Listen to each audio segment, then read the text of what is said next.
Hello दोस्त, मैं Kundan sir, आपका अपना YouTube channel jobs by Kundan sir में आपका स्वागत है। आज एचसीएफ एलसीएम संबंधित अभाज्य संख्याओं पर आधारित क्वेश्चन लाया गया है, जिसमें आपको एलसीएम निकालना होता है। और इसमें आपको एक यूनिक क्वेश्चन है जो आजकल एग्जाम में बहुत ज्यादा आ रहा है। ठीक है ना, चलिए देखते हैं क्वेश्चन क्या बोलता है। अभाज्य संख्याओं पर आधारित क्वेश्चन होता है। क्वेश्चन बोल रहा है फर्स्ट नंबर क्या है, दो अभाज्य संख्या है एक्स और वाई। दो अभाज्य संख्या, उसका वैल्यू क्या दिया, एक्स और वाई बोल रहा है। एक्स ग्रेटर देन वाई, यानी एक्स का मान जो है वाई से बड़ा होगा। का लघुत्तम समवर्त 533 है। अभाज्य संख्याओं का एलसीएम 533 है।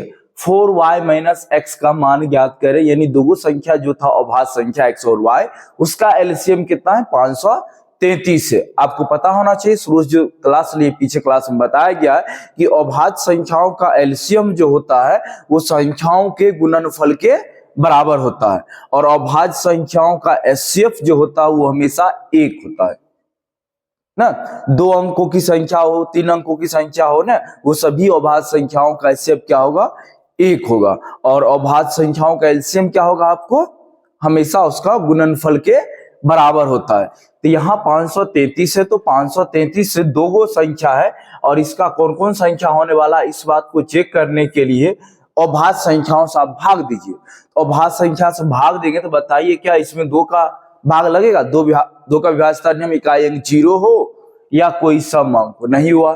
3 का 3 3 6 5 11 नहीं हुआ, 5 नहीं लगेगा। उसके बाद 7 7 49 4 3 43 नहीं हुआ 7 से। इसके बाद अभाज्य संख्या आप पकड़ लो 11, 11 लगाते 11 तिया 11 चौक 44, 11 चौक 44 और 7 3 73, 11 भी नहीं हुआ। अब आ जाओ 13, 13 चौक 52 और 1, हाँ ये तो लग गया। 13 चौक 52, 1 बच गया, यहाँ 3, 13 एकम 13, यानी 13 और 41 दुगो अभाज्य संख्या। देखिए 13 भी एक अभाज्य संख्या और 41 भी एक अभाज्य संख्या है, और दोनों ये दोनों का गुणनफल करेंगे तो 533 के बराबर होगा। 13 गुना 41 533। और आपको बताया गया कि दो अभाज्य संख्या एक्स और वाई का एलसीएम 533 है, और 5 एलसीएम जो होता है अभाज्य संख्याओं का उसके गुणनफल के बराबर होता है। यहाँ गुणनफल 13 गुना 41 है। ठीक है ना। अब देखिए क्या लिखा था, एक हिंट दिया था, x ग्रेटर देन y, यानी x का जो वैल्यू होगा y से बड़ा होगा। तो इसमें x कौन लेंगे, x का मान बड़ा होना चाहिए, तो यानी x का मान हो गया आपको 41 और y का मान क्या हो गया आपको 13। x का मान 41, y का मान 13। हमसे पूछा है 4y माइनस एक्स, तो 4y का वैल्यू बता दीजिए आप, 13 और माइनस x यानी 41। 13 चौक 52 माइनस 41, 13 चौक 52 और 41 माइनस करो कितना आ गया 11, जो कि ऑप्शन नंबर है ए नंबर। ठीक है, चलिए नेक्स्ट क्वेश्चन देखते हैं। इसी पर आधारित लगभग आपको 10 क्वेश्चन दिखाया जा रहा है, जिससे सारा डाउट क्लियर हो जाएगा आपका। चलिए नेक्स्ट क्वेश्चन देखिए क्या लिखा, ए और बी ऐसी दो अभाज्य संख्या है कि ए और ए ग्रेटर देन बी और उनका एलसीएम 209 है, यानी 209 है। दो अभाज्य संख्या ए और बी और उसका एलसीएम कितना दिया आपको, 209 दिया है। तो 209 दिया है तो एलसीएम जो होता है अभाज्य संख्याओं का क्या होता है, गुणनफल होता है, यानी दो संख्या है वो दोनों का गुणनफल 209 है। तो कैसे जानेंगे वो दो संख्या है, तो आप दो के विभाज्यता नियम फॉलो नहीं कर रहा है। 3 के लिए अंकों का योगफल 9 2 11 नहीं है, 5 के लिए इकाई अंक 0.5 होना चाहिए। इसके बाद 7 है, तो 7 दूना 14 बच गया 6 9 69 में 7 से भाग नहीं लगता। 7 के बाद अभाज्य संख्या 8 9 नहीं है, 10 नहीं है, 11 है, 11 एकम 11 शेष बच रहा है 9 और 9 11 नमा 99, 11 से लग रहा है ना, 11 एकम 11 शेष कितना बच गया यहाँ पर 9, 11 नमा 99, यानी दो संख्या है 11 है 19 है, जिसका गुणनफल 209 है, और एलसीएम दोनों के गुणनफल के बराबर होता है। अब लिखा था क्या, ए ग्रेटर देन बी। देखिए ए का जो मान होगा वो बी से बड़ा होगा, ए का मान बड़ा होना चाहिए, तो ए का मान आपको ये है और बी का मान आपका 11 है। क्या पूछा, ए स्क्वायर माइनस बी, तो ए का स्क्वायर यानी ए स्क्वायर माइनस बी जो पूछ रहा है, ए का वैल्यू 19, 19 का स्क्वायर 361 और माइनस बी यानी 11, 361 माइनस 11 क्या हुआ 350, जो कि ऑप्शन नंबर है आपका ए। चलिए अगला क्वेश्चन देखते हैं। ए भी दो ऐसी दो अभाज्य संख्या है कि ए ग्रेटर देन बी और उनका एलसीएम 209 है, बी स्क्वायर माइनस ए क्या होगा। अभी जस्ट हम लोग देखे थे 209 में लगा था किससे, 11 से और 19 ना, जिसमें ए ग्रेटर देन बी, ए का मान बड़ा है और बी का मान छोटा है। अब थोड़ा सा पूछा है वैल्यू अलग, बी स्क्वायर माइनस ए किया तो बी का स्क्वायर 121, बी का स्क्वायर 121 और माइनस ए यानी 19, यानी 121 में 19 गया 102 देखो आप ऑप्शन नंबर है बी नंबर। ठीक है, चलिए अगला क्वेश्चन देखते हैं। दो अभाज्य संख्या x और y का एलसीएम 119 है। अब 119 है, दुगो कोई अभाज्य संख्या उसका एलसीएम 119 है और x का वैल्यू बड़ा है y से, तो 3y माइनस x का मान क्या होगा। 119 में किससे आप भाग लगाओ, तो पहले तो 2 का नियम फॉलो नहीं किया, 9 1 10 11, 3 का भी नहीं किया, इसके बाद आप आ जाओ 5 के लिए नहीं, 7 से लगाते हैं तो 7 एकम 7 4 7 और 7 7 49, देखो 7 से लग गया, 7 एकम 7, इसमें 7 एकम 7 से बच गया 4 और 9 49, 7 7 49, 17 7 119। ये दोनों संख्याओं का एलसीएम क्या होगा 119 हो गया, दोनों संख्याओं का गुणनफल 119 हो गया है ना, एक 7 हो गया और एक 17 हो गया और दोनों आपस में क्या है, एक अभाज्य संख्या है। तो x ग्रेटर देन y, यानी x का मान बड़ा है और y का मान छोटा है। अब क्या पूछा, 3y माइनस x, 3y का वैल्यू 7 और माइनस x, तो 7 21 माइनस 17, 21 में 17 घटा लो आप 4, सी नंबर ऑप्शन। चलिए अगला क्वेश्चन देखते हैं। दो अभाज्य संख्या a और b का एलसीएम 697 है, 697 है, दुगो अभाज्य संख्या उसका एलसीएम क्या है 697 है, तो 2 का नियम फॉलो नहीं करेगा, 9 7 16 और 6 22, 2 का नहीं, 3 का नहीं, 5 का नहीं, 7 से 7 63, कितना बच गया 63, यानी 69, 6 और 67 हो गया, नहीं हुआ 7 से। अब आ जाओ 11, 11 6 66, शेष बच रहा आपके पास कितना 3 37, 11 से भी नहीं हुआ 13, 13 5 65 2 27, 13 से भी नहीं हुआ।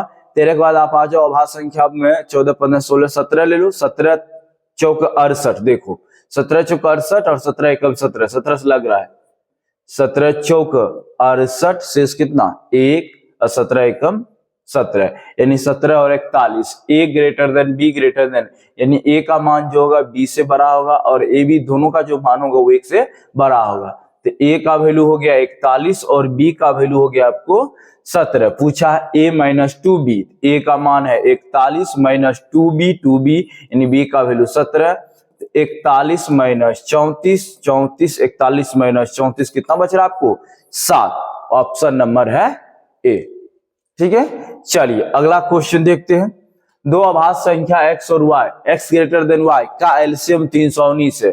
अब देखिए 319 है, गुणनखंड कर लीजिए, 319 में किससे भाग लगेगा, 9 2 से नहीं लगेगा, 9 1 10 3 13, 3 से नहीं लग रहा है, 5 से नहीं लग रहा है, 7 चौक 28, शेष बच गया 28 और 3 31 39, 7 से नहीं लग रहा है, 11 से लगाओगे तो 11 दूना 22 और शेष बचेगा आपके पास कितना 9, 11 9 99, देखो 11 दूना 22 हो गया यहाँ पर, तो 31 में 22 गया 9, 11 9 99, 29 और 11, तो x ग्रेटर देन y, ये x है और ये आपका y है। वैल्यू क्या पूछा है 2x माइनस 5y, तो 2x, x का वैल्यू 29 माइनस 5y, y का वैल्यू कितना 11, 29 दूना 58, 11 25 55, 58 55 गया, आंसर कितना आ गया 3, जो कि डी नंबर ऑप्शन था।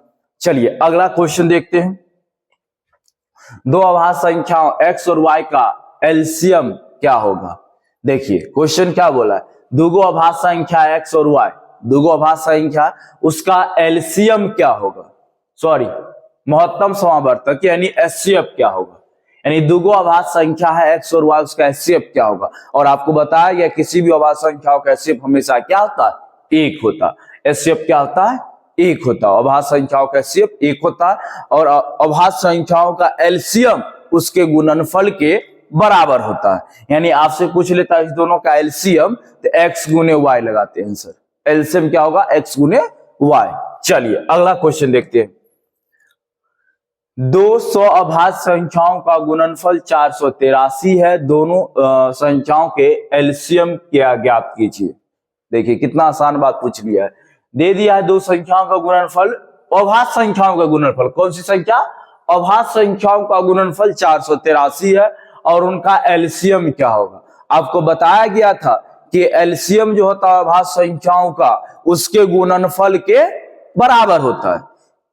मतलब जो गुणनफल होगा वो एलसीएम के मान के बराबर है। यहाँ पर दो अभाज्य संख्या का गुणनफल दिया है, उसी दो अभाज्य संख्याओं का एलसीएम उसके गुणनफल के बराबर होगा। यानी आंसर क्या हो जाएगा? फिर से 483 ही हो जाएगा।